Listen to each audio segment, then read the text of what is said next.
মানুষ মারা যাওয়ার পরে শোক সন্তপ্ত পরিবারকে সান্ত্বনা জানানো এটি সুন্নাহ। সান্ত্বনা জানানোটা আপনি বার্তা প্রেরণ করে জানাতে পারেন, আপনি সরাসরি জানাতে পারেন, যে কোনো লোক মারফতে জানাতে পারেন, এটি আপনার ইচ্ছা।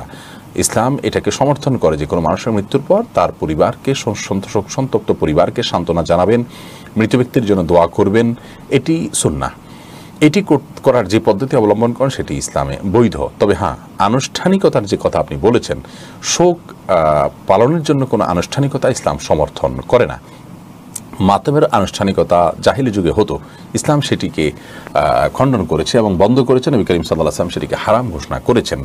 অতএব আনুষ্ঠানিকতা যদি হয় তাহলে সেটা অবশ্যই সুন্নাহর যে ফর্মে সেটার বাইরে হবে। আর আনুষ্ঠানিকতায় যদি এমন কোনো কাজ করা হয় যে কাজটি নিষিদ্ধ মাতমের আওতায় পড়ে, তাহলে সেটা সুস্পষ্ট হারাম হবে।